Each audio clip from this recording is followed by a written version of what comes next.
It's a free exhibition, or a free gallery actually, and I'm going to see the exhibition called Hardgraft because I know it's got Lindsey Mendick's work on it. So let's have a look together and see what the show is like.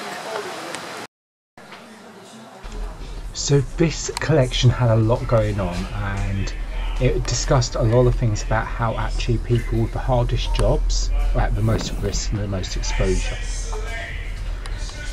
Coming into this room, we had the plantation, and then which was really moving, and then we had the streets, which was entered into this installation by Lindsey Mendick.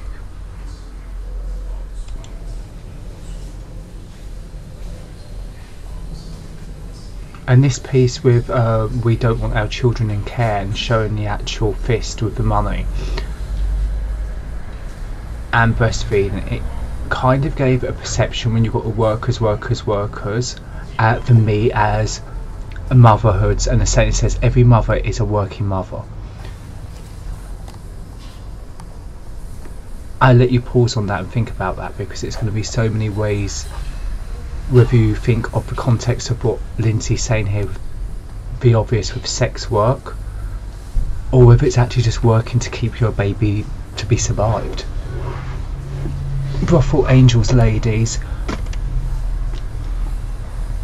Some I know may find this installation blasphemous, and if you do, apologies, and please feel free to skip this video for this week, and hopefully I see you in next week's video. But if you have stayed with me, I really do want to discuss the actual mindset of Lindsey Mendick's work, and if I just actually let a little bit of it play out now. He called my name. He wore a baseball cap and Ray-Ban aviators. His shoulders and chest were strong. We walked up Brixton Road, making small talk about my trip, the hazy weather, and he pointed out an old board of his, the old fridge gatefold.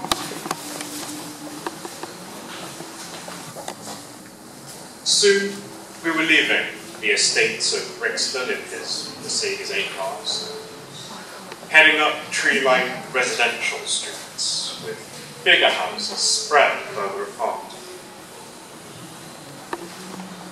He said that all of London was like that, with the rich living next to the poor, unspoken segregation.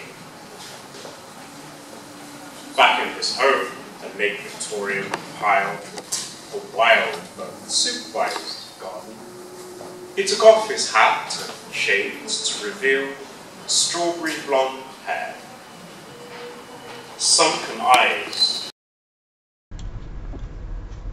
That story alone of this person was really powerful for me, and I found that because I walked in the middle of it, I watched the whole of it and then waited to watch the loop again so I could catch up to where I was, so I could hear the full story.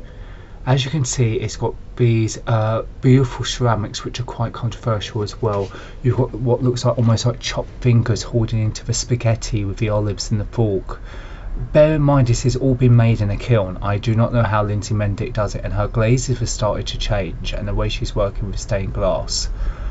Don't talk to me about sewing machines, talk to me about workers' rights. Again, this can be another thing that can actually be discussed. You've got all the actual bits here, which the credits with Guy Oliver, who did the video with Lindsey Mendick and more. If you want to read more about it, just pause and read here. I would also say that actually the way Mendick actually captures just life and puts it into these gruesome yet beautiful macabre ceramics really fascinates me. I love the way her brain works and her physical skill of actually being an artist. It's something where, yeah, it really does speak to me, and just thinking, how does she do this? In line with many of the Bible's women who were prostitutes, Rahab, Ohola, Oholiba, Jephthah's mother, Gomer, Tamar, Dinah, Babylon the Great in Revelation was a harlot. And this is the overall installation set as a whole. So that was very surprising. When I went in to see this exhibition one day, I didn't expect it to be so many other artists that I would actually like. The show was intense because it's a heavy subject. I will review that, so it's one to actually go in with a thoughtful mood.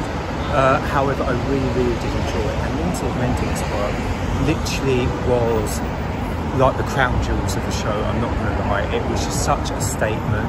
The space, the insulation, the actual work, it reminded me of going to see her work Off With Your Head, Carl Friedman Gallery, when I very first stumbled upon Lindsey's work and became a fan of her. So to see the stained glass, to see the sculpture done by the actual ceramics with the little money boxes, to see even, for example, the additional little quotes, and then also the installational video which would have been done with the work of Guy Oliver as well, and then to see her dog Telly at the end. It was just all too perfect on so many levels, and I just really absolutely loved it, and I would just recommend you just going to see that alone, as well as seeing obviously the show as well. But I hope you enjoyed watching that this week, and thank you for watching.